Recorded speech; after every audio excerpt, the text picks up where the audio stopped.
আসসালামু আলাইকুম রহমতুল্লাহি ওবরকাতুহু। সম্মানিত দর্শক, ঢাকার মিটফোর্ট এলাকা পুরনো ঢাকার খুবই গুরুত্বপূর্ণ একটি ব্যবসায়িক এলাকা। সেখানে একটি নির্মম হত্যাকাণ্ড ঘটেছে। এটাকে মধ্যযুগীয় বর্বরতা বলা যাবে না, বর্বরতাটাকে আপনি প্রাগৈতিহাসিক যুগের বর্বরতা বলতে পারেন। মধ্যযুগে যখন কাউকে হত্যা করা হতো বা খুন করা হতো, সেখানে খুন করার জন্য অনেক অত্যাধুনিক অস্ত্র ছিল। তলোয়ার ছিল, ছুরি ছিল, আরও অনেক কিছু। কিন্তু প্রাগৈতিহাসিক যুগে যখন কোনো অস্ত্র আবিষ্কার করা হয়নি, যখন আগুন জ্বালাতে হতো পাথরে এবং পাথরে ঘষে, এবং যখন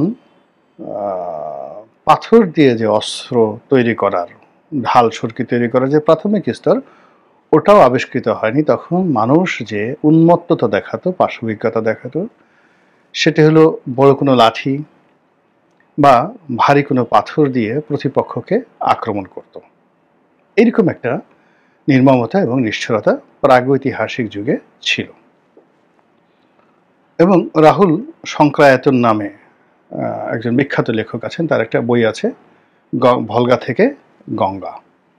তো সেখানে সেই প্রাগৈতিহাসিক যুগের নিষ্ঠুরতা, স্বামী স্ত্রীর সম্পর্ক, সমাজে যৌনতা, পরিবার, এগুলো নিয়ে উনি একটা কাল্পনিক চিত্র আবিষ্কার করেছেন বা লিখেছেন। খুবই বিতর্কিত বই ভলগা থেকে গঙ্গা। সেখানে গেলে আপনি সেই প্রাগৈতিহাসিক যুগের সেই রাহুল শঙ্করায়তনের সেই বইতে সবকিছু পাবেন। তো ঠিক ওইরকম একটা ঘটনা ঘটেছে পুরনো ঢাকার মিটফোর্টে। ঘটনা আমরা যতটা জেনেছি সেটা হলো যে যারা আক্রমণ করেছেন তারা বিএনপির সমর্থক বা কর্মী, আর যাকে হত্যা করা হয়েছে তিনিও বিএনপির কর্মী। দুই গ্রুপের মধ্যে ব্যবসায়িক দ্বন্দ্ব, সংঘাত, মারামারি ছিল, রেষারেষি ছিল, এবং এরা খুব বড় ব্যবসায়ী নয়, একেবারে গরিব ভাঙ্গারি ব্যবসা করে। যারা মেরেছে তারাও কেউ কাটা কেউ নন, আর যিনি মরেছেন তিনিও কেউ কাটা কেউ নন।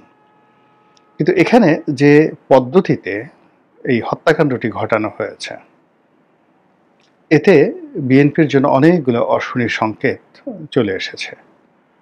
প্রথমত, এখানে সারা বাংলাদেশে পক্ষ এবং বিপক্ষ, তারা বিএনপি, অন্তর্দ্বন্দ্ব বিএনপি, এবং এ যাবৎকালে প্রায় 150 থেকে 200 লোক খুন হয়েছে কেবলমাত্র বিএনপির এই অন্তর্দ্বন্দ্বের কারণে সারা বাংলাদেশে। এবং সেই অন্তর্দ্বন্দ্বটি যে কতটা ভয়াবহ, কতটা নির্মম, নিষ্ঠুর এবং প্রাগৈতিহাসিক, এটা এই মিটফোর্ট হত্যাকাণ্ডের মাধ্যমে ফুটে উঠেছে। এখানে যাকে মারা হয়েছে তাকে মারতে মারতে উলঙ্গ করে ফেলা হয়েছে, পরনে শুধুমাত্র একটা জাঙ্গিয়া ছিল। এবং যিনি মেরেছেন বা যারা মেরেছেন তারা শিওর হতে পারেননি যে এই লোকটি মরেছে কিনা। তো এই লোকটি মরেছে কিনা তা প্রমাণের জন্য তারা একটা বড় একটা পাথর দিয়ে তাকে আঘাত করেছে, একেবারে সেই আদিম মানুষের মতো করে। তো যিনি জ্ঞান হারানো অবস্থায় রাস্তায় উলঙ্গ হয়ে শুয়েছিলেন পিটুনিতে, তার দেহে প্রাণের সঞ্চার ছিল, তখনও পর্যন্ত তিনি হয়তো জ্ঞান হারিয়েছিলেন, কিন্তু ওই পাথরের আঘাতে তিনি আবার সামান্য নড়াচড়ার চেষ্টা করেন। ঠিক ওই অবস্থায় হত্যাকারী আবার পাথর উঠিয়ে তাকে দ্বিতীয় দফা, তৃতীয় দফা উপর্যুপরি আঘাত করে, সেই পাথরে আঘাত করে তার মৃত্যুটিকে নিশ্চিত করেন। এবং এই ছবি সামাজিক মাধ্যমে ছড়িয়ে পড়ার পর সারা বাংলাদেশের মানুষের হৃদয়ে, মন এবং মস্তিষ্কে নানা রকম প্রশ্ন এসেছে। স্বাভাবিক যে প্রশ্ন সেটি হলো যে বিএনপি এত নিষ্ঠুর হতে পারে? বিএনপির মধ্যে অন্তর্দ্বন্দ্ব, মারামারি, কাটাকাটি এত খারাপ অবস্থায় যেতে পারে? তৃতীয়ত হলো যে এই কাজগুলো ঢাকা শহরে হচ্ছে, সারা বাংলাদেশে হচ্ছে, দল হিসেবে বিএনপি কি করছে? তারা তো কিছুই নিয়ন্ত্রণ করতে পারছে না। এরপরে ব্যাপার হলো যে এই সকল ক্ষেত্রে যেখানে চাঁদাবাজি জড়িত, ব্যবসা বাণিজ্য জড়িত, এর কমিশনগুলো হাত বেহাত হয়ে কোন পর্যায়ে আসে, কারা পায়? এর কারণ হলো যে এ ধরনের অপরাধ এর একটা চেইন অফ কমান্ড থাকে, এর একটা সিন্ডিকেট থাকে। তো বিএনপির এই যে যিনি হত্যা করলেন এবং যিনি হত্যাকাণ্ডের শিকার হলেন, তাদের এই অপকর্মের সাথে কোন পর্যায়ের বিএনপির নেতাকর্মী জড়িত, কত টাকা জড়িত এবং সেই টাকা কোথায় কোথায় যাচ্ছে, আর এর দায় দায়িত্ব কার, এই প্রশ্নগুলো স্বাভাবিকভাবে আসছে। দ্বিতীয় যে প্রশ্নটি আসছে যে বিএনপি এখনো রাষ্ট্র ক্ষমতায় যায়নি। তো রাষ্ট্র ক্ষমতায় না যেতেই তারা যদি এত নির্মম হতে পারে, এত নিষ্ঠুর হতে পারে, এই দলটি যদি আবার ক্ষমতায় আসে, তাহলে তারা তো পুরো দেশকে আইএমের জাহিলিয়াতের চাইতেও খারাপ বানিয়ে ফেলবে। এই যে নিষ্ঠুরতা দেখানো হলো, পাথর মেরে মানুষ হত্যা, এই ঘটনা তো বাংলাদেশে কখনো আমরা দেখিও নি, শুনিও নি। আর এইভাবে যে কাউকে মারা যায় এ কথা আমরা কল্পনাও করিনি। এই নিষ্ঠুরতা বিএনপি শিখল কোত্থেকে? এই জিনিসগুলো আলোচনা হচ্ছে ইন জেনারেল, এবং এটার মধ্যে অন্য কোনো রাজনীতি নেই। কিন্তু এই নির্মম ঘটনাটিকে বিএনপি যারা রাজনৈতিক প্রতিপক্ষ তারা ক্যাশ করেছে, তারা এটাকে গ্রহণ করেছে এবং বিএনপিকে হেয় করার জন্য, তারেক রহমান সাহেবকে রাজনীতি থেকে মাইনাস করার জন্য তারা সর্বশক্তি নিয়ে মাঠে নেমেছে কয়েকটি কারণে। প্রথম কারণ হলো যে কয়েকটি রাজনৈতিক দলের সঙ্গে ইতিমধ্যে বিএনপির একেবারে অহিনকুল দাকুমড়া সম্পর্ক হয়ে গেছে, এবং সেই রাজনৈতিক দলগুলোর হাতে বিএনপির কয়েকজন নেতা ইতিমধ্যে হত্যাকাণ্ডের শিকার হয়েছেন, বিশেষ করে খুলনাতে, এবং সেখানে রক কাটার মতো ঘটনা ঘটেছে এবং সেটিকে বিএনপি ক্যাশ করতে পারেনি এখন পর্যন্ত। তো এখন দেখা গেল যে বিএনপি যদি এটাকে ক্যাশ করে আবার সেই রক কাটার কথা আসে, আবার সেই হত্যাকাণ্ডের কথা আসে, তাহলে বিএনপি যারা প্রতিপক্ষ তারা ব্যাকফুটেজে চলে যাবে। তো কাজেই বিএনপির যারা প্রতিপক্ষ তারা অলনে ছাড়েন। অর্থাৎ ধরুন যেই দিন মিটফোর্ডের হত্যাকাণ্ড ঘটেছে, কস্তুর যুগের হত্যাকাণ্ড ঘটেছে, তার 2 দিন পরে খুলনার ঘটনা ঘটেছে। খুলনার ঘটনা যেদিন ঘটেছে তার পরের দিনই দেখা গেল বিএনপি যারা প্রতিপক্ষ তারা এরকমভাবে মিটফোর্ডের ঘটনাটা ক্যাশ আউট করেছে, যাতে করে বিএনপি তাদের লোকদের যে রক কেটে দিয়েছে বা মেরে ফেলেছে এই কথাটা উচ্চারণ করার জন্য তারা সুযোগ না পায়। তো এই পলিটিক্সে বিএনপি খুব নির্মম অবস্থায় পড়ে গেছে।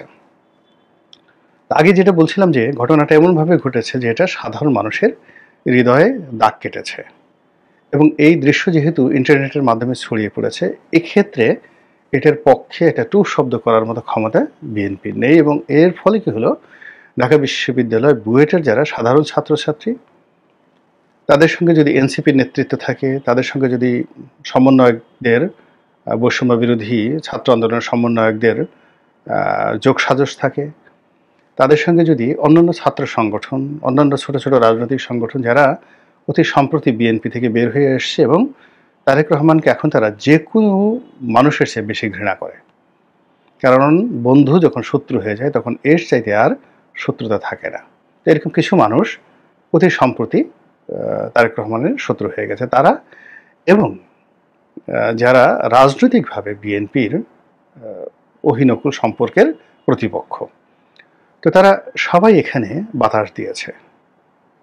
এখন সবাই বাতাস দিয়েছে, এটা কি ফ্যানের বাতাস, হাত পাখার বাতাস, নাকি এটি দাড়িপাল্লার বাতাস, এটা আমরা এখন বলতে পারবো না। কিন্তু বাস্তবতা হলো যে আমি আজকের এই ভিডিওটি করছি শনিবার, কিন্তু শুক্রবার দিন সন্ধ্যার পর পুরো ঢাকা শহর, সারা বাংলাদেশ উত্তাল ছিল, এবং সেখানে বুয়েটের মতো, ঢাকা বিশ্ববিদ্যালয়ের মতো জায়গাতে মানুষের ক্ষোভ এমন একটা পর্যায়ে চলে গেছে বিএনপিকে নিয়ে এবং তারেক রহমান সাহেবকে নিয়ে, যে অশ্লীল, যে অশ্রাব্য স্লোগান সাধারণ ছাত্রছাত্রীরা দিয়েছে, এইরকম অশ্লীল এবং অশ্রাব্য ভাষা রাজনীতিতে আমাদের জীবনে কখনো হয়নি। এর দুটো কারণ থাকতে পারে, সেটা হলো বিএনপি সম্পর্কে, তারেক রহমান সম্পর্কে যারা স্লোগান দিয়েছে তাদের ক্রোধ, তাদের ক্ষোভ এত বেশি যে তারা সুযোগ যদি পায় তাহলে এই যে মিটফোর্ড যে হত্যাকাণ্ড, যেভাবে পাথর মেরে মেরে প্রতিপক্ষে হত্যা করা হয়েছে, বিএনপির যারা লোকজন যাদের প্রতি এদের রাগ, তাদেরকে পেলে তারাও ঠিক এরকমভাবে এক একটা ডলা দিতে চায়। মানে পাটার উপর রেখে পুঁতা দিয়ে যেভাবে একেবারে গুতিয়ে, গুতিয়ে যেভাবে হলুদ ভাঙে, মরিচ বাটে, ঠিক ওইভাবে বিএনপিকে বাটনা দিতে চাচ্ছে কিছু লোক, এবং তাদের সেই ক্ষোভ চলে আসছে মুখের ভাষায়। এবং এখন আমাদের দেশের যে ট্রেন্ড চালু হয়ে গেছে সেটা হলো গালাগাল দেওয়া। এটা জাতীয় ভাষা, জাতীয় অভ্যাসে পরিণত হয়েছে। আপনি যদি কাউকে ডাইরেক্ট গুলি করেন, একেবারে খাচাখাচ করে ব্রাশ ফায়ার করেন, ওটা এখন আমাদের দেশে যারা রাজনীতির কুশীলব তাদের কাছে যতটা না নির্মম মনে হবে, তার চেয়ে বেশি নির্মম এবং আনন্দের মনে হবে যদি তারা প্রাণ ভরে অকথ্য, অশ্লীল এবং অশ্রাব্য ভাষায় কাউকে গালি দিতে পারে। এবং এই যে গালি দেওয়া, এটা আমাদের ইন্টারনেটের মাধ্যমে বেশ কয়েকজন বিশ্ববিখ্যাত গালি সম্রাট আছেন, যাদের কাজই হলো মানুষকে গালি দেওয়া এবং গালি শেখানো, এবং মানুষের গুপ্ত অঙ্গকে সামনে নিয়ে আসা। যে সকল ধরেন মানুষের যৌনাঙ্গ, সেই যৌনাঙ্গকে তারা এমনভাবে পপুলারাইজ করার চেষ্টা করছে, এটিকে তাদের যারা ভক্ত এবং অনুসারী, তারা যৌনাঙ্গকে নিজেদের ঠোঁটের সামনে, কপালের সামনে, চোখের সামনে রেখে তারা নৃত্য করতে প্রস্তুত। তাদের চেহারা বা তাদের সারা মুখমণ্ডলে তারা যৌনাঙ্গের ছবি এঁকে নিজেদেরকে সেই গালি সম্রাট হিসেবে তারা পরিচিত করতে যে মিশন নিয়েছে সেটা তারা সফল হয়ে গেছে। কিংবা ধরুন মানুষের মলদার,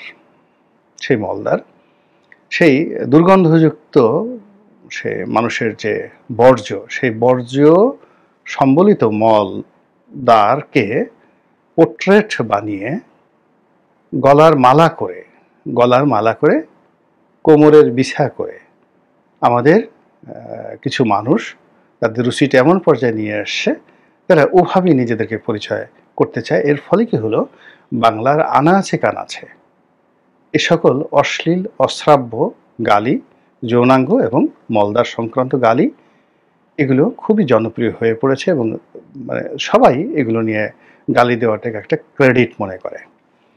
এবং আপনি ফেরেশতা হন, আপনি ওলি আল্লাহ হন, আপনি রাজনৈতিক নেতা হন, আপনি প্রধানমন্ত্রী হন, প্রধান উপদেষ্টা হন, ডাজ নট ম্যাটার, যারা গালি দিচ্ছেন তারা আপনাকে এই দুটো জায়গাতে, অর্থাৎ যৌনাঙ্গ এবং মলদার, এই দুটো জায়গার মধ্যে একবার ভরবেন, আবার বের করবেন, একবার ঘষাঘষি করবেন, এবং দুর্গন্ধে চারিদিকে সেই দৃশ্য যখন মানুষের কাছে চলে আসবে এবং মানুষ যখন নাক ছিটকাবে, তখন তাদের মধ্যে যে পাশবিকতা সেটা আনন্দ লাভ করবে। এবং ঠিক সেই অভ্যাসটি আমরা দেখলাম এইবার এই ঘটনায়।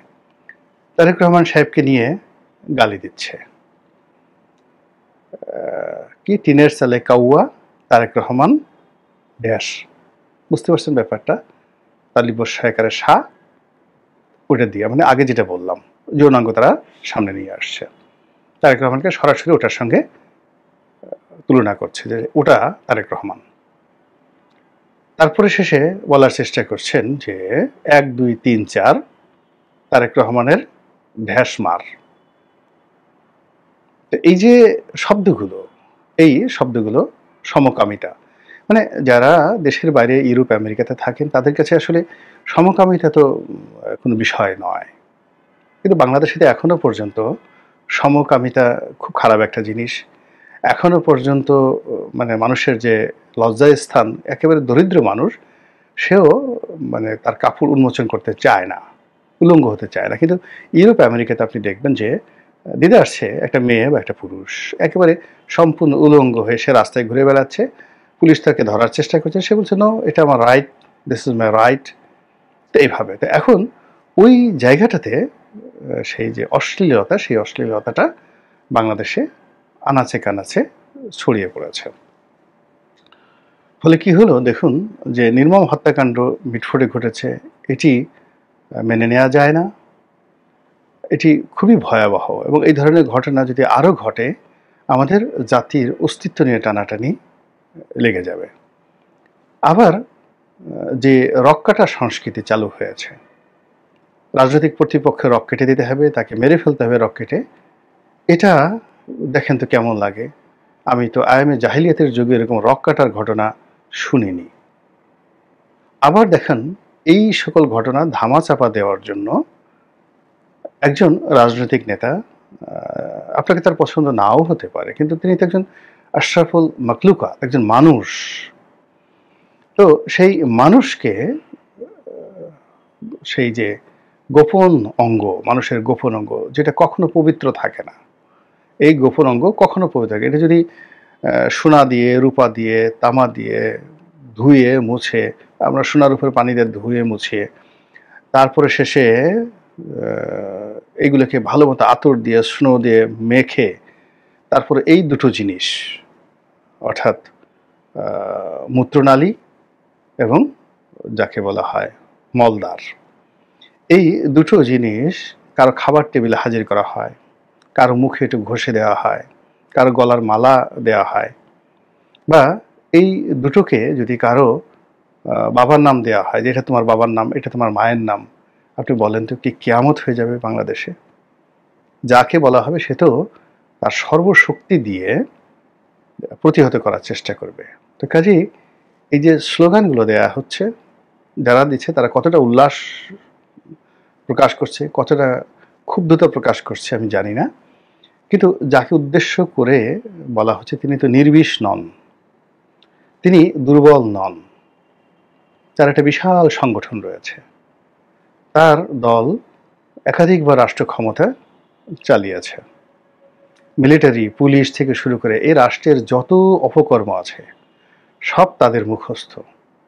কাকে দমন করতে হবে, কাকে ফেলে দিতে হবে, মানে এই জিনিসগুলো আপনি চিন্তা করুন। বিএনপি জমানাতে যে সমস্ত ঘটনাগুলো ঘটেছে, দুর্ধর্ষ ঘটনা আমি নাই বললাম, তো এই ঘটনাগুলো তো তাদের জমানাতে ঘটেছে এবং তারা জানে যে AK-47 কাকে বলে, মানে সেই 10 ট্রাক অস্ত্র কত হয়, গ্রেনেড হামলা কিভাবে হয়েছে, এই জিনিসগুলো তো তাদের মুখস্থ।